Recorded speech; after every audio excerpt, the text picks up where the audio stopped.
Hey guys, what's up? Hope you guys are doing well. Welcome to another market prediction video.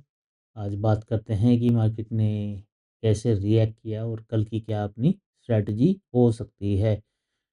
सो आज की जो first candle थी, ये Fibonacci level हटा देता हूँ। मार्केट इन्हीं लेवल्स पर ट्रेड करता रहा, 61.8% तक गया नहीं। फिलहाल इसको हटा देते हैं एक बार। ये जो आज अपनी फर्स्ट 15 मिनट की कैंडल थी, जैसे कि हम हमेशा बात करते हैं कि इसका हाई एंड लो मार्क करते हैं। ओके, और उसके बाद देखिए, नीचे से ऊपर की एक अपॉर्चुनिटी, ऊपर से नीचे की एक अपॉर्चुनिटी की नहीं की, दैट्स डिफरेंट। बट जनरली क्या होता है, हम टॉप टू बॉटम कैप्चर कर सकते हैं, और बॉटम टू टॉप कैप्चर कर सकते हैं। बट इसके बीच में it's always no trading zone. इसके बीच में हम कभी ट्रेड नहीं लेते हैं। लेट्स से कि यहाँ पर प्राइस है, मुझे एक ट्रेड प्लान करना नहीं कर सकता, क्योंकि मार्केट फर्स्ट 15 मिनट कैंडल के रेंज के अंदर है, which is generally considered as sideways range. Okay, so ये हुआ, और बैंक निफ्टी मोस्टली आज साइडवेज ही रहा। स्टार्टिंग में जो लोग बियरिश लेवल प्ले करने आए होंगे ना, डेफिनेटली उनको यहाँ से आउट किया। फिर नीचे की तरफ एक मूव, बायर्स भी होंगे तो उनका भी यहाँ पे ऐसे लिया। कुल मिला के ये सारी ऐसे लेंटिंग थी, इसमें ज़्यादा कुछ नहीं था। और लेवल्स की बात करें तो लेवल्स अपने सेम रहने वाले हैं, कल वाले ही लेवल्स। देखिए, 61.81 इसके ऊपर बुलिश हो सकता है, लेकिन जिस हिसाब से मार्केट ये आ रहा है, हो सकता है नीचे वाले लेवल्स, ये वाला लेवल, ये तो डेफिनेटली हो सकता है कि कल गैप डाउन हो जाए, तो ये लेवल तो डेफिनेटली रीटेस्ट हो जाएगा 23.6%। इसके नीचे प्रॉपर क्लोजिंग आती है तो ये 100% तक भी जा सकता है, और 100% के नीचे ये -14%, ये वाला एरिया टेस्ट हो सकता है अपना। ओके, और जो अपने एक्चुअल लेवल्स हैं ना, जहाँ पर हम अपने ये डेली चार्ट है ये लेवल। ओके, ये वाला भी, जो ये बड़े वाले जो रेड बैकग्राउंड एरियाज हैं, ये डेली चार्ट्स हैं, और ये वाले आवरली चार्ट्स हैं। तो इन टोटलिटी जो है मार्केट साइडवेज ही है, but with a bigger range, है ना। यहाँ से ऊपर गया, नीचे आया, ऊपर गया, नीचे आया, ऐसे चल रहा है। सो तो ये ब्रेकआउट हुआ है, तो मुझे लगता है कि इस रेंज में नहीं तो इस रेंज में प्राइस दोबारा से वापस आ सकता है। और आएगा तो हम क्या करने वाले हैं उसको भी डिस्कस कर लेते हैं। ठीक है, बुलिश ऊपर के जो लेवल्स है ना, इस रेंज तक आने के लिए इस लेवल को तोड़ना पड़ेगा। इस लेवल पर हमें प्राइस एक्शन का ध्यान रखना है।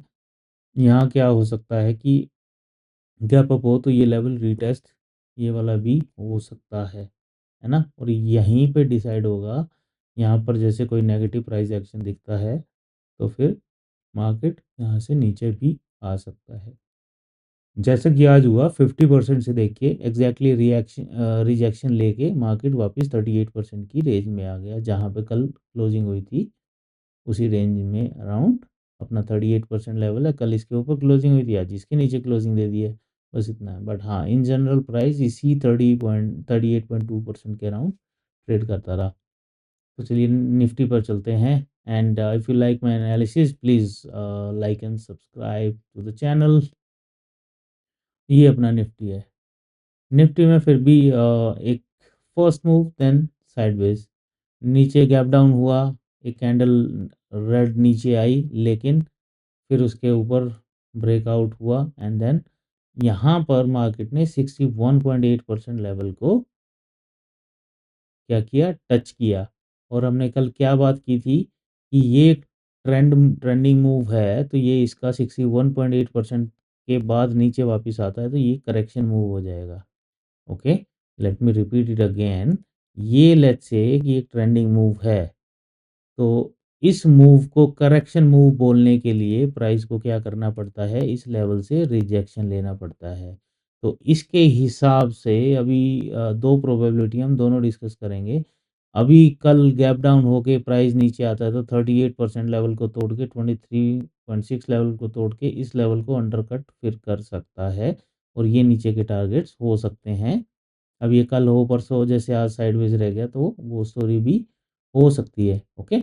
और दूसरा क्या है कि मान लीजिए कल 38.2% को ही मान लीजिए कि मार्केट इस रेंज में आती है, तो जैसे 50% से सपोर्ट लिया है तो ये हायर हाइज में ही जाता है प्रॉपर्ली प्राइस, और ये लेवल टूट के 38% तक आता है तो देन प्रोबेबिलिटी नीचे की साइड में ज़्यादा बढ़ जाएगी। तो डिपेंड करते हैं, डिपेंड करता है कि मार्केट किस हिसाब से रिएक्ट करने वाला है। तो हो सकता है कि गैप डाउन हो जाए, गैप डाउन होने के बाद नीचे ही भागता रहे प्राइस, राइट, जैसा कि पहले भी हो रहा था। गैप अप के केस में भी ये हो सकता है, बट उस केस में रिजेक्शन 61.8% और 78% से मिल सकती है। ठीक है, बट हमारा एनालिसिस दोनों साइड का ही रहने वाला है। सो इसमें क्या करना है हमें, ऐसे ही निफ्टी में करेंगे हम, इस रेंज से जो लो है ये वाला फिबोनाची लगाते हैं, तो जहाँ पर आज क्लोजिंग होके सपोर्ट लिया है यही लेवल रहेगा नीचे के लिए मार्केट का व्यू देखने के लिए। इसके नीचे क्लोजिंग मिल जाती है ना, तो फिर मार्केट ये वाला 38% और ये 61.8% है, ये 23% है, यहाँ तक मार्केट आ सकता है। यहाँ तक आया तो 100% भी टच हो सकता है, पॉसिबिलिटी ऐसी लग रही है कि ऐसा हो सकता है, एंड फर्दर नीचे के लेवल्स हमें देखने को मिल जाएं। Okay, so have both side approach. Okay, क्योंकि मार्केट अभी सिर्फ और सिर्फ, जैसे कि मैंने पहले बोला हुआ है, मार्केट सिर्फ और सिर्फ टाइम स्पेंड कर रहा है, and it is because of, it is because of budget. Okay, so budget का जब हो जाएगा अनाउंसमेंट तब पता लगेगा मार्केट नीचे की तरफ शार्प डिक्लाइन देगी या यहाँ से ऊपर जाएगी, है ना। मिडिल क्लास के लिए कुछ नहीं आया तो नीचे जाने वाली है, क्योंकि मिडिल क्लास के लिए टैक्स में अ, कटौती नहीं की गई, उनकी मिडिल क्लास के हाथ में कुछ पैसा बचे, ऐसा सिनेरियो नहीं बनता है ना। तो जो ये इन्फ्लेशन अभी इनसे कंट्रोल नहीं हो रहा है, ये आगे भी नहीं होने वाला है, और इन्फ्लेशन को कंट्रोल करने के लिए इनको डेफिनेटली जो टैक्स पेयर्स हैं उनको डेफिनेटली कुछ ना कुछ एक अच्छा रिबेट देना पड़ेगा। इट इज़ लाइक नाउ और नेवर, इस बार भी नहीं दिया तो गवर्नमेंट बहुत नुकसान में रहने वाली है इन चीज़ों को लेके। ठीक है गाइस, तो लेवल्स यही हैं। बाकी please like comment and share, अपने फ्रेंड्स के साथ शेयर कीजिए, क्योंकि अपने लेवल्स जो हम बात करते हैं, भले ही फिबोनाची लेवल्स हैं आप कर सकते हैं, बट ये जस्ट फिबोनाची लेवल्स नहीं होते हैं, हम अपना साथ में टेक्निकल एनालिसिस इसमें इंक्लूड करते हैं, and this channel is purely for the learning as well. किसी को किसी टाइप का भी डाउट होता है तो please feel free to ask in comments, कि कोई प्राइस एक्शन समझ में नहीं आ रहा, कोई है ना, कोई चार्ट पैटर्न समझ में नहीं आ कुछ भी, feel free to ask as well. So take care and मिलते हैं कल के प्रिडिक्शन वीडियो में। धन्यवाद।